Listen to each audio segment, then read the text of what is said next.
Hey everyone, this is Gitanjali. आज हम discuss करेंगे इंडियन लिमिटेशन एक्ट का सेक्शन 19। देखिए सेक्शन 18, सेक्शन 19, सेक्शन 20 ये तीनों सेक्शन डील करते हैं एक्नॉलेजमेंट से।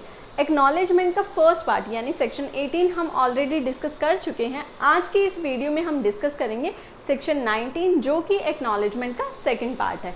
अब हम स्टार्ट करते हैं सेक्शन 19। सेक्शन 19 डील करता है effect of payment on account of debt और इंटरेस्ट ऑन लीगेसी। देखिए यहाँ ये सेक्शन 19 में क्या कहना चाह रहे हैं इसे हम समझते हैं कि एग्जाम्पल से। मान लीजिए बी ने ए से पैसा उधार लिया है। अब जब पैसा उधार लिया है तो इसे ये वापस भी करना होगा। अब ए के पास अगर ये बी पैसा वापस नहीं करता तो ए के पास कॉज ऑफ एक्शन अराइज होता है कि वो बी के अगेंस्ट सूट फाइल कर सके। अब जब इसे बी के अगेंस्ट सूट फाइल करना है तो उसके लिए एक प्रेस्क्राइब्ड पीरियड है जिसके अंदर इसे ये सूट फाइल करना होगा। मान लीजिए ये होता है 3 साल का, तो 3 साल के अंदर इसे ये सूट फाइल करना है। बट 3 साल से पहले यानी विद इन प्रेस्क्राइब्ड पीरियड ये बी आकर या तो उस प्रिंसिपल अमाउंट के रिगार्डिंग इंटरेस्ट पे कर दे या फिर उस प्रिंसिपल अमाउंट का कुछ अमाउंट पे कर दे, तो उस दिन से जिस दिन इसने ये पेमेंट करी उसके नेक्स्ट डे से दोबारा से ये जो टाइम पीरियड है वो रन करना स्टार्ट कर देगा। यानी कि ये 3 साल फिर से रन करना स्टार्ट हो जाएंगे। पर यहाँ सेक्शन 19 में ध्यान क्या रखना है कि उस पर्सन ने कोई पेमेंट करी है और ये payment with in prescribed period करी हो। कैसे, इसे हम समझते हैं डायग्राम से। मान लीजिए ए ने पैसा दिया था बी को, तो ए का कॉज ऑफ एक्शन अराइज होता है कि वो बी के अगेंस्ट सूट फाइल कर सके, जिसके लिए उसके पास एक प्रेस्क्राइब्ड पीरियड है। अब ये सूट फाइल करता उससे पहले यहाँ बी ने आकर कुछ पेमेंट करी, चाहे भले ये इंटरेस्ट पे किया हो या प्रिंसिपल अमाउंट पे किया हो, और साथ में एक रिटन एक्नॉलेजमेंट देकर गया कि मैं अपने उस प्रिंसिपल अमाउंट के रिगार्डिंग कुछ इंटरेस्ट पे कर रहा हूँ या प्रिंसिपल अमाउंट का कुछ पार्ट पे कर रहा हूँ।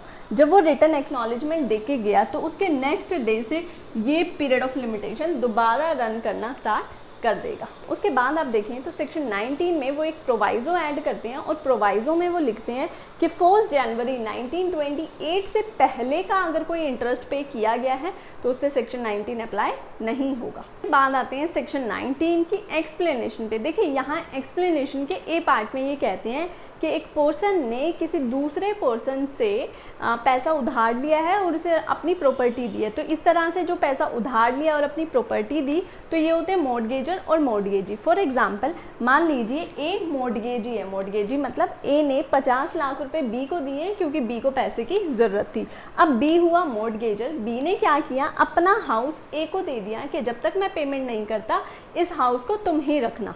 मतलब इस हाउस का जो पोजेशन है वो ए के पास है और ए ने पैसे दे दिए बी को।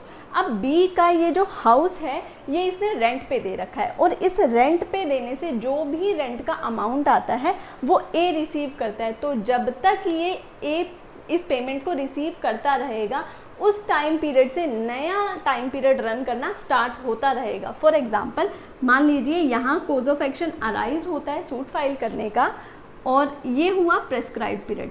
यहाँ पे अगर ये ए रेंट ऑब्टेन करता है उस प्रॉपर्टी से तो यहाँ से एक नया फ्रेश प्रेस्क्राइब्ड पीरियड रन करना स्टार्ट कर देगा और ये तब तक करता रहेगा जब तक ए के पोजेशन में ये प्रॉपर्टी है।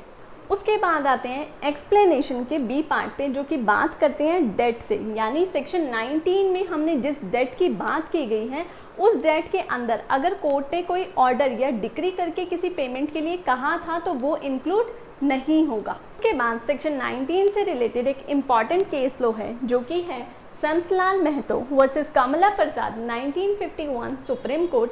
इस केस में हेल्ड क्या हुआ कि पार्टी जैसे ही पार्ट पेमेंट करती है मतलब वो अपनी लाइबिलिटी को एडमिट कर रही है। तो जैसे ही उस पर्सन ने अपनी कोई पार्ट पेमेंट करी तो इसके लिए कोई रिटन एक्नॉलेजमेंट साथ में करने की ज़रूरत नहीं है। इस पेमेंट का जो रिटन रिकॉर्ड है ये मेंटेन करना ज़रूरी है और इस पेमेंट का जो रिटन रिकॉर्ड है ये एक्नॉलेजमेंट ही माना जाएगा। उसके बाद साथ ही इस केस में ये बात हेल्ड हुई कि ये जो पेमेंट की जाएगी, पार्ट पेमेंट जो की जाएगी ये विद इन प्रेस्क्राइब्ड पीरियड होनी चाहिए। और साथ ही ये बात बोली कि इस पार्ट पेमेंट की जो रिटन एक्नॉलेजमेंट है अगर उस टाइम नहीं करी है तो ये प्रेस्क्राइब्ड पीरियड के बाद भी की जा सकती है, बट सूट फाइल करने से पहले ये एक्नॉलेजमेंट होनी चाहिए। क्या कि पेमेंट तो विद इन प्रेस्क्राइब्ड पीरियड होनी चाहिए। बट इस पेमेंट की एक्नॉलेजमेंट जो है वो प्रेस्क्राइब्ड पीरियड के बाद भी हो सकती है अगर पहले नहीं हो पाई है, बट ये सूट फाइल करने से पहले होनी चाहिए।